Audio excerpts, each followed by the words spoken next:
Take a good look at this photo. That's Cardi B, and that's me. I owned the club. I was the man. I had access most people only dream of. But if you look closely at my eyes, I look miserable. And I was miserable because I was caught in a trap that most of you are about to walk into right now. With tax season coming up, some of you are about to get a little extra money. And your first instinct is going to be to buy something that'll prove you're doing well. I'm making this video to stop you from making the same expensive mistake I did. I call this the goalpost fallacy. Morgan Housel talks about how John D. Rockefeller was the richest man in history, yet he didn't have penicillin, sunscreen, or Advil. I've talked about Rockefeller before, John D. Rockefeller, who died in, I think, the 1930s. He was worth, adjusted for inflation, almost $500 billion during his day, adjusted for inflation. But he never had, during his life, penicillin, Advil, sunscreen, polio vaccine. Keep going down the list of things that virtually everyone can take advantage of today that he never had. But you can't say that the average American is living better than Rockefeller today because we have all of these technologies that he never did. Because we just look at what other people have and assume that that is the baseline. So you can imagine a world in which my kids, my grandkids are earning twice as much as me, adjusted for inflation, and they're no happier for it. The average American today lives better than the richest man in the 1900s. But are we happier? Nah, because happiness is the gap between expectation and reality.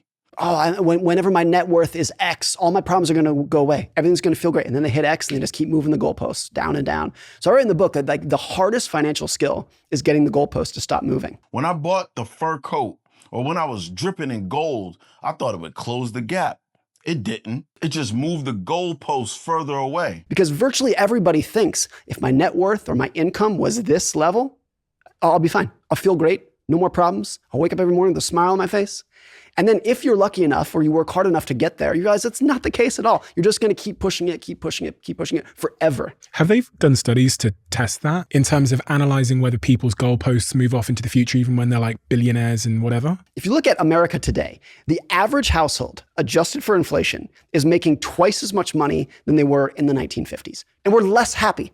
The statistics that try to measure happiness over time. And this is why, like, look, can money buy happiness? Yes. And to some extent, does it? Yes. Like people who are in abject poverty are not as happy as people who are covering the basics and they have food and shelter, et cetera, et cetera. But over time, when society is getting richer and you're comparing yourself to other people, and maybe the average American's income doubled, but so did their neighbors, so did their coworkers, so did their siblings. So you just automatically adjust to that. We are addicted to the idea that happiness is hiding somewhere in the future. That's why I looked miserable. I robbed myself of my own life. Ed Milet had this epiphany with Joe Dispenza. We think I'll be happy when I get the car, when I get subscribers, when I get the new house, when I get the relationship. This is the arrival fallacy. You arrive, the dopamine hits for 3 days, and then it's gone. I bought my dream car, and 3 days later, I was on my phone looking for the next one. I wasn't greedy. I was just trying to feel that hit again because the void was still open. So what's the answer? Stop trying to be happy. Happiness is fleeting. Aim for peace. We have a culture that's been taught for years and years and years to get really clear intention about the physical matter things we want. I want $1 million in the bank. I want a private jet. I want to weigh 150 pounds. But the truth is we really don't want those things. We want the emotion we think those things will give us. Wouldn't it be smarter for people to get, and very few people ever do, to get clear about the emotions they wish to experience on a regular basis and not the physical matter things? Aim to be whole within.